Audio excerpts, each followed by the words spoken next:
Good morning everyone. Welcome to the workshop. Today's topic is completely randomized design. At the end of this video, you will going to understand what is CRD and how you need to carry out this CRD design in SPSS. CRD is the simplest of all the designs, where only two principles of design of experiments, replication and randomization have been used. The principle of local control is not used in the design.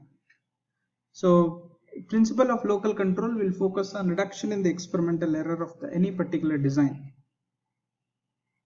CRD is a basic single factor design. In this design, the treatments are assigned completely at random, so that each experimental unit has the same chance of receiving any one treatment. But CRD is appropriate only when the experimental material is homogeneous. As there is generally large variation among the experimental plots due to many factors, so CRD is not preferred in the field experiments due to the heterogeneity of nature of the field. So in laboratory experiment or pot culture experiments or a greenhouse studies, it's easy to achieve homogeneity of the experimental material, and therefore CRD is the most useful in such experiments. So we will see the linear model of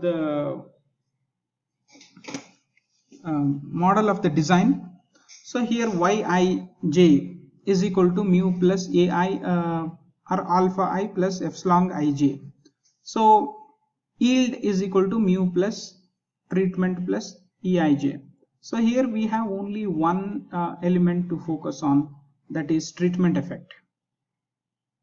So this yield should focus on this treatment. So this particular thing is called as response variable. This particular thing is called as treatment variable. So here Yij is equal to mu plus Eij plus epsilon I is a complete equation where Eij focuses on error term with mean 0 and variance sigma square. So anyway, mu seems to be a general mean effect and ith treatment. So there will be number of kinds of treatments: treatment 1, treatment 2, treatment 3, treatment 4, and so on. So it focuses on ith treatments. So we will see the mathematical analysis of those CRD and then ANOVA table of that. So when we go for manual calculation of CRD, all these things are necessary to evaluate. So total sum of square and treatment sum of square and error sum of square. So this is the ANOVA table when we are going to achieve when we do this particular total sum of square, treatment sum of square and error sum of square. So we attain F test, we obtain F ratio. So that is mean sum of square divided by error mean sum of square. So with this particular thing, we will see one example. In order to find out the yield abilities of 5 varieties of sesamum, an experiment was conducted in the greenhouse CRD with 4 parts per variety. The results are given below in the table. So here these are all different varieties: 5, 1, 2, 3, 4, 5. So which variety is good and which variety is significantly differs from each other, we need to understand by CRD. In this particular example, it is variety. In many of the examples, it may be a treatment 1, treatment 2, treatment 3, treatment 4, treatment 5. Whether these treatments significantly differ from one another, or which treatment seems to be a good for conducting an experiment. So as I said, we need to solve this particular example in SPSS. For data entry for that particular SPSS is like this: variety, you have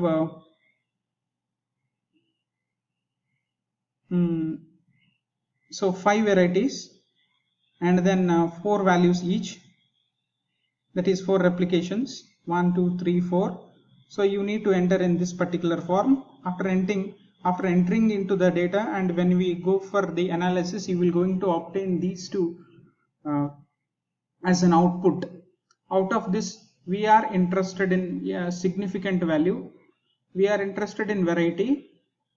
So whether variety seems to be significant or not, we need to understand. So because this 0.000 is less than 0.05, so it is understood that variety seems to be significantly differ from all other varieties, and then we can solve by this SPSS now, variety and an yield. So variety is given like this, yield is given like this, and these two variables only we have. Go to analyze, go to general linear model, univariate, and send this particular yield will be into the dependent variable and variety into the fixed factors. Go to the model, we go to the custom and go to the variety and transform into the model, because we have only one variety here. Continue, and we can for seeing the critical difference we need to perform any of the post hoc tests. So generally the famous test is Duncan's multiple range test, or LSD, or Tukey test we can do. So I am going with the Duncan multiple range test. Continue, and if you click OK, this result is obtained. This is an ANOVA table which you are interested in. The variety seems to be significant. So all the varieties are different from each other. And then this is a Duncan multiple range test. This is called as post hoc test. We have 5 varieties. The fifth one has this particular mean. The fourth, first and third has these means which are not significantly different from each other. We have the second variety, that is which is having a high yield here. So 25.5 is the highest mean which we got, a high mean yield. So how we can make a fruitful interpretation out of it?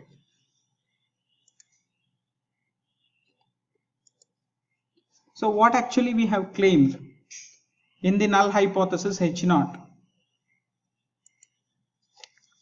All the varieties have a same effect, and all the varieties will have a different effect in the yield of sesamum.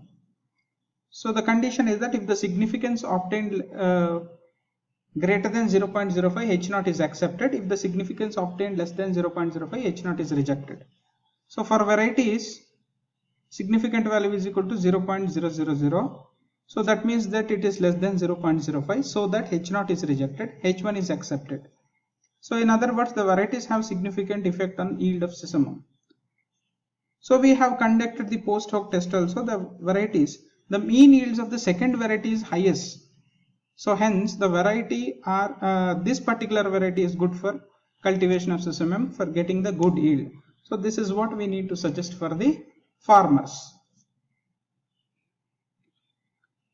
So this is how we need to conduct the completely randomized test. If you have any queries, please mail to this ID. Thank you very much.